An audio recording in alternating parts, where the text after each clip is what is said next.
এক রাখাল জমিতে চাষ করতে গিয়েছিল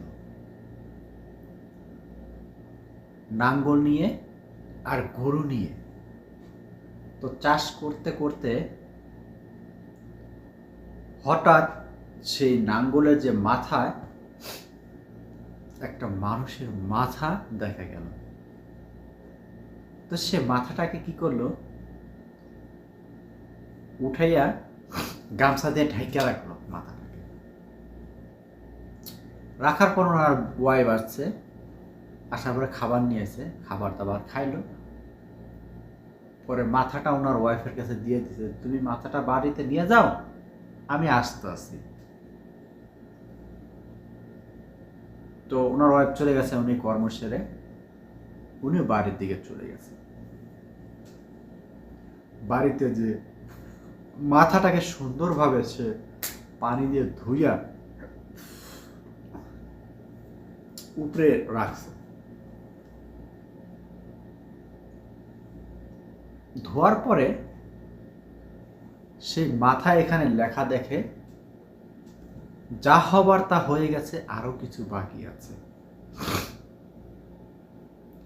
তো যে লেখাটা দেখে তো উনি একটু অন্যরকম একটু ফিল করলো, যে যা হবার হয়ে গেছে, আরো কিছু বাকি আছে। তো যাই হোক, মাথাটা উনি সুন্দর করে পরিষ্কার করে সে উপরে রাখা দিছে। রাখার পরে কিছুদিন যাবত পর ওই লোকের সাথে ওনার ওয়াইফের একটু দ্বন্দ্ব হয়েছে, অর্থাৎ স্বামী স্ত্রী তো হতেই পারে একটু ঝগড়া। তো ঝগড়া হওয়ার পরে ওনার বউ রাগ করে কি করছে, উনি গেছে জমিতে, ওনার বউ ওই মাথাটাকে নামাইয়া পুরা পাতা শেষে পাউডার বানাইয়া বাতাসে উড়াই দিছে। বুঝতে পারছেন? ওই যে লেখা ছিল, যা হবার তা হয়ে গেছে, আরো কিছু বাকি আছে।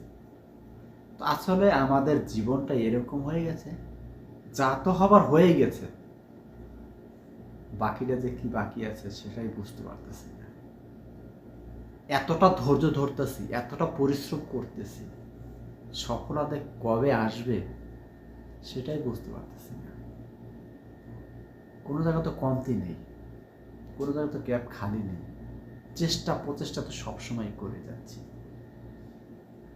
আসলে ফেসবুক প্ল্যাটফর্ম এমন একটি প্ল্যাটফর্ম যেখানে চেষ্টার কোনো ত্রুটি একদমই করা যাবে না। এখান থেকে আপনাকে কিছু না কিছু বের করতে হলে এখানে আপনাকে একেবারে নির্লজ্জের মতো পড়ে থাকতে হবে। যে যা বলুক শুনতে হবে, যে যা বলুক তাই আপনাকে বুঝতে হবে। এতটা ধৈর্যশীল আপনাকে হতে হবে। বুঝতে পারছেন আমার কথাগুলো?